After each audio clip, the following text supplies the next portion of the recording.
Since last Thursday's national strike, which ended in violence, protests continuing across Ecuador with relative calm in Quito and pockets of violence registered in other parts of the country.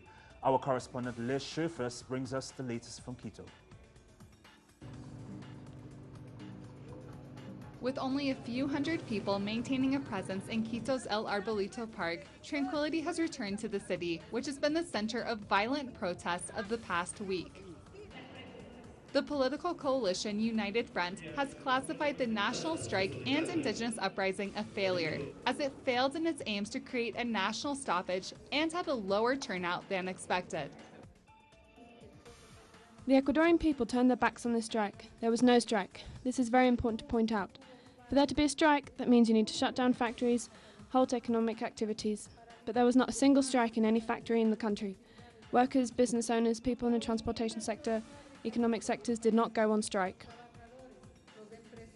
The opposition protest of last Thursday failed in their violent attempts to break into the Carondelet Presidential Palace in Quito, and Independence Plaza was filled with supporters of the Citizens' Revolution. People from across the country have since remained in the plaza, showing their rejection of violence and their support for policies of this government. My son is studying at the university, and I have seen changes in education and work, and everything that is infrastructure and public works for our students. I am from a poor community where we have seen changes, and we are very thankful to the president. That is why we are here. Outside of Quito, pockets of violence continue.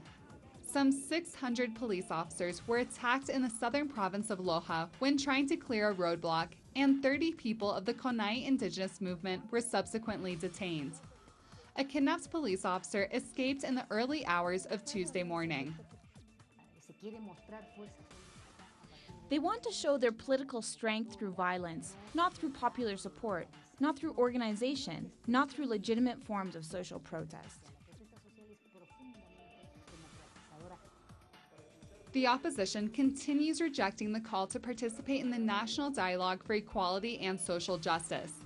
This dialogue continues expanding into increasingly more neighborhoods and taking over public spaces across the country, while the opposition is expected to continue their protests in the days to come.